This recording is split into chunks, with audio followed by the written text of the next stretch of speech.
मैं आपसे दो तीन चीजें कहना चाहता हूं।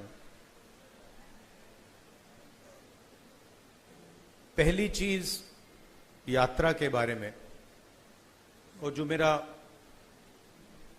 अब पिछले 1.5 साल का जो एक्सपीरियंस रहा है। पिछले साल हम भारत जोड़ो यात्रा पे निकले। 4000 किलोमीटर चले, कन्याकुमारी से कश्मीर, और हम सबको, मुझे तो पहली बार हिंदुस्तान को नजदीकी से देखने का मौका मिला। मेरे दिमाग में एक हिंदुस्तान था, एक इंप्रेशन था, और जैसे ही मैं चलना शुरू किया, वो इंप्रेशन टूटता गया, बदलता गया, और अंत में जब मैं कश्मीर पहुंचा, मेरा रियलाइजेशन ये था कि जिस चीज को मैं हिंदुस्तान मानता था वो एक्चुअली हिंदुस्तान था ही नहीं। वो मेरे इमेजिनेशन का हिंदुस्तान था, अनइन्फॉर्म्ड हिंदुस्तान था। और ये जो मैं हिंदुस्तान भारत जोड़ो यात्रा में जिसको देखा है, ये भी एक प्रकार से अनइन्फॉर्म्ड हिंदुस्तान है। ये पहले वाले हिंदुस्तान से बेहतर इन्फॉर्म्ड है, मगर ये भी हिंदुस्तान की समझ नहीं है, सुपरफिशियल है। मगर उस यात्रा में दो चीजें बड़ी क्लियर थी। एक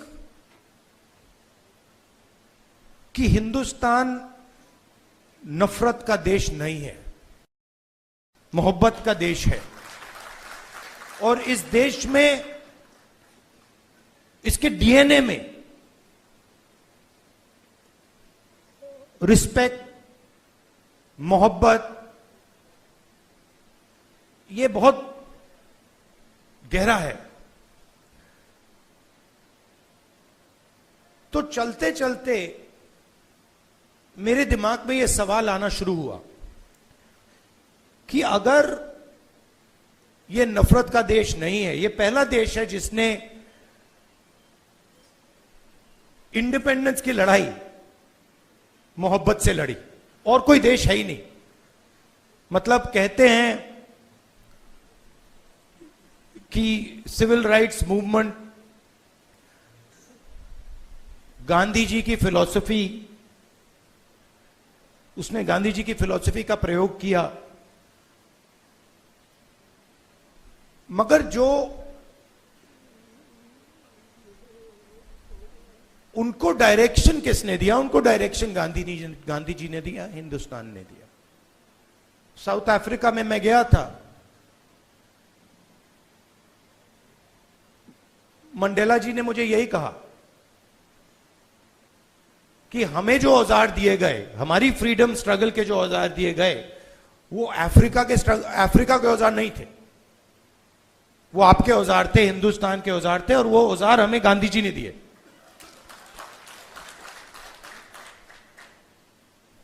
तो जब मैं चल रहा था, मेरे दिमाग में यह सवाल आया कि अगर हिंदुस्तान मोहब्बत का देश है, तो इसमें नफरत क्यों फैल रही है? क्योंकि इतना आसान नहीं होना चाहिए नफरत को फैलाना। हम कहते हैं बीजेपी नफरत फैलाती है, बट कोई ना कोई फाउंडेशन तो होगा, कोई ना कोई बेसिस तो होगी इस नफरत की। तो ये सवाल मेरे दिमाग में था,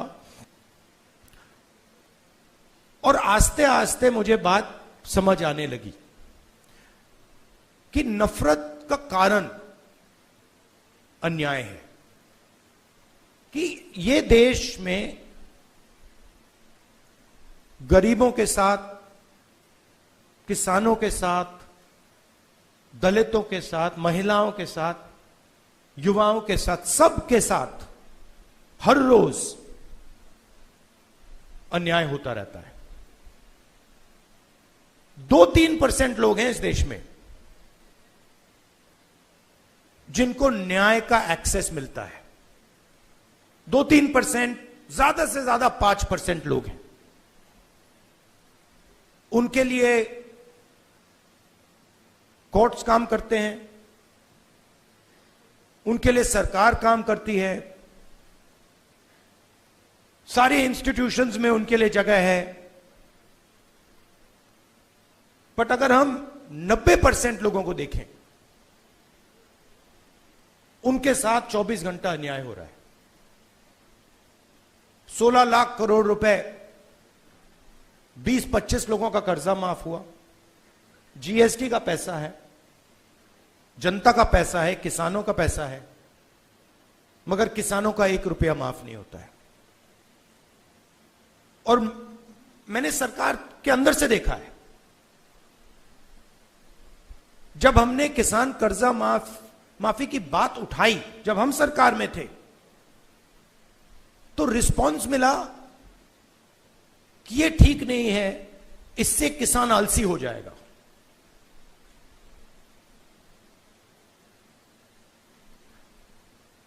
मनरेगा से गरीब व्यक्ति की आदत बिगड़ जाती है। मतलब वो काम कर रहा है, उसको आप उस काम के लिए पैसा दे रहे हो और उसकी आदत बिगड़ रही है। और दूसरी तरफ 20-25 लोग हैं, उनका 16 लाख करोड़ रुपए माफ हो रहा है, उनकी आदत नहीं बिगड़ रही। वो उसको पता नहीं विकास कहते हैं, डेवलपमेंट कहते हैं, प्रोग्रेस कहते हैं, पता नहीं क्या कहते हैं। तो अगर आप हिंदुस्तान के धन को देखें और उसको ट्रैक करें तो आपको दिखेगा कि ये जो सोने की चिड़िया कही जाती है, इसका पूरा का पूरा धन किसानों से, युवाओं से, दलितों से, आदिवासियों से, पिछड़ों से छीनकर ये 20, 25, 50, 200 कितने लोग हैं, ज्यादा नहीं है, इनके ओर फनल होता है। तो इसलिए हमने दूसरी यात्रा में न्याय शब्द जोड़ दिया। और इस यात्रा में हमारा फोकस उस पर था कि किस प्रकार का अन्याय हो रहा है। और हर कदम पे स्टूडेंट्स के पेपर लीक हो रहे हैं, किसान को एमएसपी नहीं मिल रही, मजदूर को मिनिमम वेज नहीं मिल रही, छोटे व्यापारियों को जीएसटी से दबाया जा रहा है। मतलब हर स्टेप पे, हर कदम पे लोग आ रहे थे, कह रहे थे हमारे साथ ये हो रहा है। मगर कंबाइंड कॉन्शियसनेस नहीं है। एक व्यक्ति कह रहा है मेरे साथ अन्याय हो रहा है। मेरे पास छोटे व्यापारी आए गुजरात में, उन्होंने कहा कि जीएसटी से, नोटबंदी से हमें बहुत चोट लगी। मगर उसी डिस्कशन में जो किसान के साथ हो रहा है वो उनको दिख नहीं रहा है, वो देख ही नहीं पा रहे। तो मेरे खिलाफ जो अन्याय हो रहा है वो मुझे दिख रहा है, मगर मेरे भाई के साथ जो हो रहा है मुझे दिख नहीं रहा है।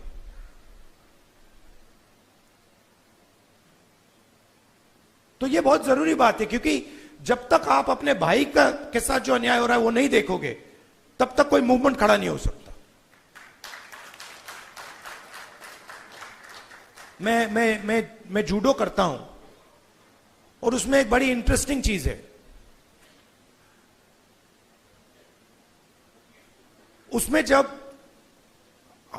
जमीन पे गिरना पड़ता है, फेंका जाता है व्यक्ति को। तो जब पहले व्यक्ति शुरू करता है तो वो अपने आप को प्रोटेक्ट करने की कोशिश करता है। जमीन पे गिरोगे तो फिर आप अपने आप की रक्षा करते हो। फिर थोड़ा एडवांस्ड होता है, फिर उसको बात समझ आती है, वो जमीन की रक्षा करना शुरू कर देता है। मतलब don't protect yourself, protect the mat. और बड़े मजे की बात दिखती है कि जब आप जमीन को प्रोटेक्ट करते हो तो ऑटोमेटिकली जमीन आपको प्रोटेक्ट करती है। तो मूवमेंट कैसे बनती है? मूवमेंट जब बनती है जब मैं अपने दर्द को छोड़कर मेरे साइड में जो खड़ा है उसके दर्द की रक्षा करना शुरू करता हूं, ऑटोमेटिकली वो मेरी रक्षा करेगा, उसको करना ही पड़ेगा। तो ये एक मेंटल लीप की जरूरत है। सबको दिख रहा है कि भाई किसान को दिख रहा है, मजदूर को दिख रहा है, सबको दिख रहा है, मगर एक दूसरे का दर्द नहीं दिख रहा किसी को। मेरा एक्सपीरियंस है दूसरी यात्रा का। आखिरी बात देखिए, आपने राहुल गांधी का नाम बहुत बहुत बार लिया। कांचा जी मेरे दोस्त हैं, उन्होंने नारे भी दे दिए। ये राहुल गांधी नहीं है, ये हिंदुस्तान में करोड़ों लोगों की फीलिंग है। उनमें से मैं एक हूं और आप मेरे ऊपर फोकस कर देते हैं। बट भारत जोड़ो यात्रा में मैंने अपनी आंखों से देखा, मैं अकेला नहीं चल रहा था, लाखों लोग चले थे मेरे साथ। और एक्चुअली भारत जोड़ो यात्रा की स्ट्रेंथ राहुल गांधी नहीं था। भारत जोड़ो यात्रा की स्ट्रेंथ वो बाकी लोग थे। तो उन पे भी फोकस होना चाहिए। लड़ना हमें एक साथ है और ये हिंदुस्तान के दो एक्सप्रेशंस के बीच में लड़ाई है। ये राहुल गांधी, मोदी, बीजेपी, कांग्रेस के बीच में लड़ाई नहीं है। हिंदुस्तान के नेचर के अंदर दो आत्माएं हैं और ये उन दोनों आत्माओं के बीच में लड़ाई है। एक आत्मा कहती है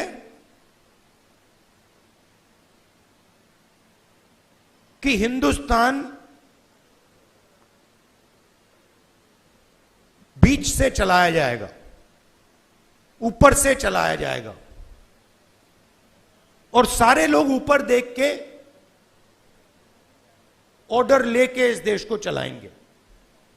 और ये एक सोचने का तरीका है हिंदुस्तान में। बहुत सारे लोग इसको मानते हैं, एक्सेप्ट करते हैं। और एक दूसरा तरीका है कि हिंदुस्तान को डिसेंट्रलाइज तरीके से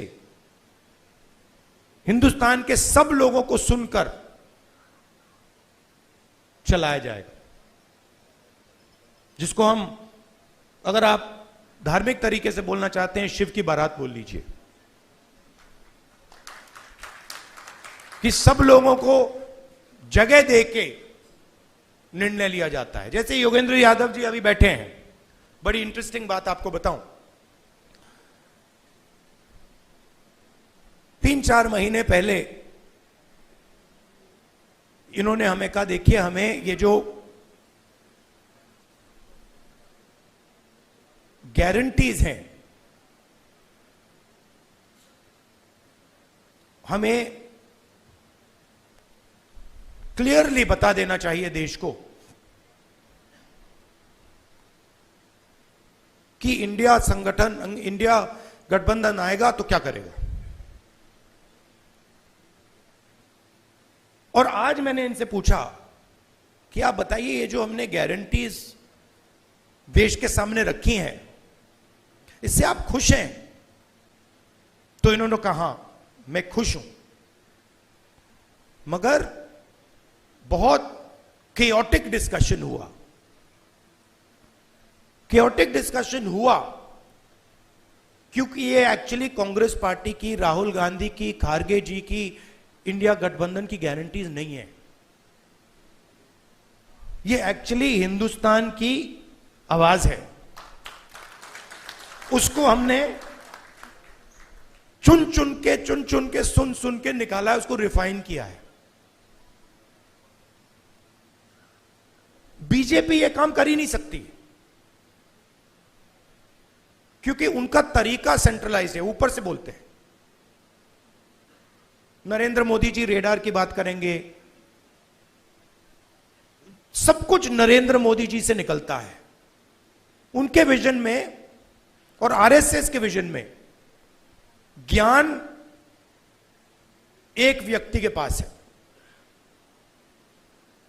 किसान के पास ज्ञान ही नहीं है, मजदूर के पास ज्ञान ही नहीं है, बेरोजगार युवक को कोई समझ नहीं है। आईआईटी की डिग्री है तो पूरी दुनिया को समझ गया, यह थिंकिंग है। तो इसके खिलाफ हमारी लड़ाई हो रही है।